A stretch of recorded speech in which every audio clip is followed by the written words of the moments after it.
que j'ai à vous présenter aujourd'hui, c'est un projet que j'ai fait pendant le temps de la COVID. Euh, En fait, c'est un corpus de 6 œuvres qui met en scène des situations que j'ai vécues à New York. Euh, à part peut-être la première. Euh, la première euh, qui est vraiment plus une prise en main du logiciel. Donc, je me suis un peu inspiré par Agnès Martin, qui se mettait vraiment dans un état d'esprit d'endurance, autant corporelle, je veux dire physique, que mentale, dans des approches très minutieuses. Donc, j'ai vraiment été faire euh, toute l'île de Manhattan que j'ai tracée avec les rues, etc. Ensuite, je suis allé vraiment dans des situations un peu, euh, euh, admettons, euh, l'œuvre Man Up Magazine, qui est vraiment un charmant bonhomme qu'on a rencontré à New York. Oh, je pense que je saigne un petit peu.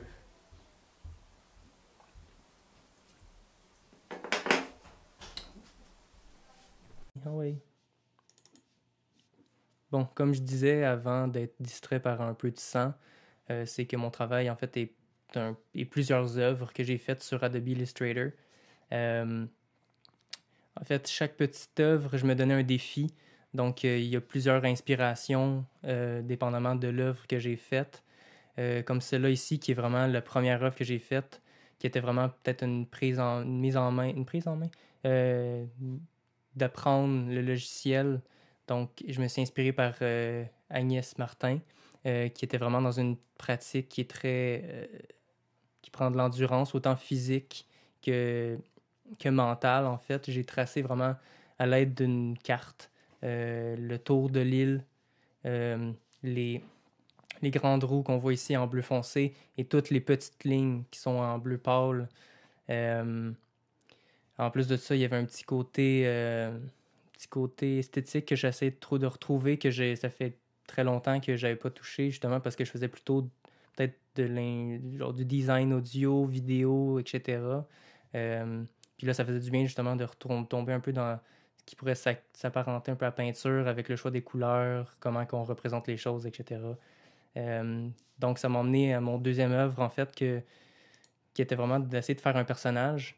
En plus de ça, je voulais vraiment me donner un défi parce que des fois, c'est difficile de créer quelque chose, mais en se donnant des contraintes, tu tombes dans quelque chose. Dans, donc, je me donnais comme contrainte d'utiliser juste des formes simples comme des cercles, des carrés, des triangles et tout ce qui est un peu ça dans genre les carrés, coins arrondis pour donner quelque chose d'un peu plus organique dans le personnage parce que sinon, ça serait juste des robots que je préfère. Donc, ça a donné ça ici. Encore là, je m'inspire un peu des magazines. Euh, il y a un petit côté South Park aussi qui a un petit effet, on dirait, qui est fait en carton, en papier carton. Un esthétique que j'aime beaucoup. Puis en revenant justement sur South Park, il y a vraiment ce côté-là entre le cute, que je pourrais dire, puis le thème qui est assez glauque, qui est quelque chose qui revient assez souvent dans mon travail. Ensuite, j'ai fait cela ici, qui s'appelle Free Wine et Petit Pois Wasabi. Encore là, j'essayais de reproduire en utilisant les couleurs quelque chose qui était très à la Marina Orsini, le bien-être, euh, quelque chose de doux aux yeux. Donc, il y avait justement cette recherche-là de correspondance fond-forme. Euh, Ensuite, il y a un peu l'utilisation des icônes qu'on connaît. Donc, ici, les toilettes, que j'essayais de faire un hommage aux toilettes publiques américaines et états-uniennes avec un peu d'humour. Donc, aller chercher encore un peu la simplicité là-dedans. Ensuite, je ne sais pas si vous avez vécu ce moment, mais d'aller chercher une pizza en gang avec un budget, c'est pas facile. Donc ça, c'est la représentation un peu satirique de ces moments-là qu'on vit à New York.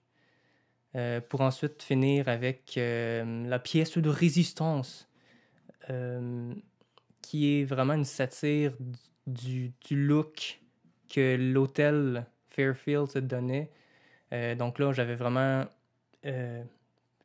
d'utiliser l'expertise que j'avais pris à travers toutes les autres œuvres avant pour essayer de copier le look Fairfield. Donc ça ici, c'est un pamphlet que j'ai inventé. C'est sûr que c'est difficile de dire exactement un endroit à New York qui m'a inspiré. Premièrement parce que l'idée s'est concrétisée quand j'étais chez nous en confinement.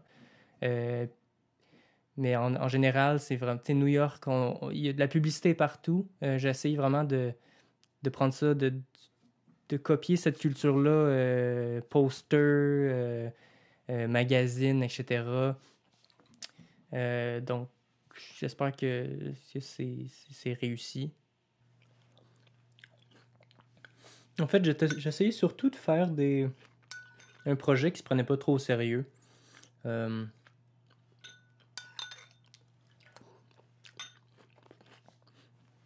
En fait, j'ai été vraiment inspiré par David Shrigley, qui est de genre, dans ses œuvres, va souvent mettre un texte en haut avec une image qui vient créer un contexte humoristique, des fois absurde ou satirique ou cynique. Donc, on voit là plusieurs avec des dessins assez naïfs. Encore là, comme j'ai dit plus tôt, qui est un concept qui m'intéresse beaucoup. Donc, le contraste entre mettons, le dessin d'enfant et les sujets très adultes, c'est un contraste que j'apprécie vraiment beaucoup. Donc, en conclusion, c'est pas mal ça. C'était vraiment orienté vers l'apprentissage d'un nouveau logiciel euh, pour, euh, pour me passer le temps pendant pour passer le temps pendant le COVID, qui s'est transformé vraiment en projet. Pour une fois, qui me rassasiait, comparé aux autres qui étaient soit trop intenses pour ce que j'étais capable de faire, ou ça me tentait plus vraiment de donner des leçons un peu, tandis qu'on est en lockdown, qui est comme personne n'a besoin de se faire la morale pendant ce temps-là. On a juste envie de rire, en fait, pour pas tomber dans la dépression. Donc, j'espère que ça, c'est... En tout cas, mon but était de se diriger vers là. Euh, et voilà, c'est pas mal ça. Et God bless America.